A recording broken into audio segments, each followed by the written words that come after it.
Inú gbajúgbajà òṣèrébìnrin tíátà ilẹ̀ Yorùbá ni tó jẹ́ ọmọ bíbí ìpínlẹ̀ Edo, ìyẹn Alhaja Mercy Aigbe Adeoti. Inú ẹ̀ ò dùn lásìkò yìí ó tún sì jẹ́ pé inú ń bí gidigidi lórí bí wọ́n ṣe jí fóònù olówó ńlá ẹ̀ méjì lásìkò tó lọ síbi òde àríyá akẹgbẹ́ Ìyábọ̀ Òjó lọ́jọ́ àìkú tí í ṣe ọjọ́ Sunday ọjọ́ 23 oṣù kẹta ọdún tá a wà yìí, èyàn the 23rd of March 2025. ẹ rántí wípé lọ́jọ́ àìkú ìyẹn ọjọ́ Sunday ọ̀sẹ̀ tó ṣẹ̀ṣẹ̀ wọ̀ yìí ó ní Ìyábọ̀ Òjó ló ṣe àfihàn fíìmù ìtàn pè ní movie premiere ètò pàkọ́lé ẹ̀ ní Làbákẹ́ Olódodo inú gbọ̀ngàn ilé sinimá IMAX Cinemas tó wà lágbègbè Lẹ́kí ní ìpínlẹ̀ Èkó. Iná sì ti ṣe ìfilọ́lẹ̀ fíìmù náà níbi tí ọ̀pọ̀ àwọn gbajúgbajà òṣèré tíátà ilẹ̀ Yorùbá àwọn bíi Fúnkẹ́ Akíndélé, Ọ̀dúnládé Adékọ́lá, Tóyìn Abraham, Mercy Aigbe, Mobímpé àti bẹ́ẹ̀ bẹ́ẹ̀ lọ níbi tí ogun wọn ti péjú pésẹ̀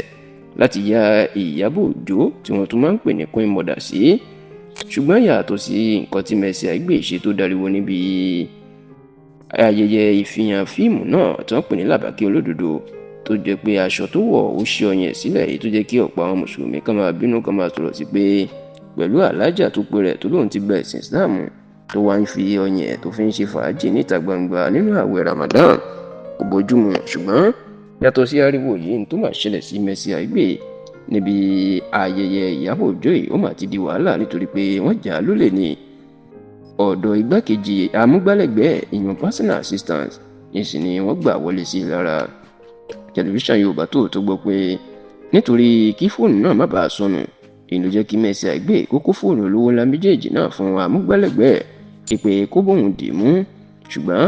lẹ́yìn tí Mercy Aigbe tó gun ẹṣin wọ ibi àfihàn fíìmù náà tó sì kí àwọn èèyàn tó jókòó tán ló lọ bá amúgbálẹ́gbẹ̀ẹ́ ìpè kó bóun kó àwọn fóònù méjèèjì tóun kó fún un. Ṣùgbọ́n tó jẹ́ pé níṣe ni ìyẹn ń fọ́ ọ rí tí Mercy Aigbe sì ń bi léèrè pé kí ló wá dé tó ń fọ́ ọ rí fóònù la béèrè. Ṣùgbọ́n nígbà tí ìyẹn yóò sọ níṣe ló má bẹ̀rẹ̀ sí ní kálòlò. Nígbà tí ìyẹn pariwo mọ́ pé kí ló fa ìkálòlò àti ìfọwọ́rí ni ló máa jẹ́wọ́ pé òun ò tiẹ̀ mọ̀ bó ṣe ṣẹlẹ̀ o fóònù olówó ńlá méjèèjì òun kò mọ̀ bó ṣe sọnù mọ́ òun lọ́wọ́. ọ̀rọ̀ yìí ló máa di ariwo tó jẹ́ pé níṣe ni Mercy Aigbe ló ń pariwo mọ́ amúgbálẹ́gbẹ̀ẹ́ yìí bẹ́ẹ̀ lọ̀rọ̀ náà dariwo èyí tó jẹ́ kí ẹni tó ń ṣe nǹkan yẹn Ìyábọ̀ Òjó ó bọ́ sórí ìtàgé ìyún sítéèjì ó sì kéde fún gbogbo èèyàn pé àwọn ń wá fóònù àti pé káwọn èèyàn jọ ẹnikẹ́ni tó bá bá wọn rí fóònù náà fúnra òun lòun yóò fún ẹni náà ní owó ńlá. Ṣùgbọ́n tí ayẹyẹ náà fi tán àti di àsìkò tá à ń ṣàkójọpọ̀ ọ̀rọ̀ èyí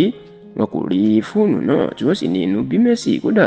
wọn ló fẹ́ẹ́ lè sunkún kúrò níbi àfihàn fíìmù Làbákẹ́ Olódodo tí Ìyábọ̀ Òjó ṣe náà.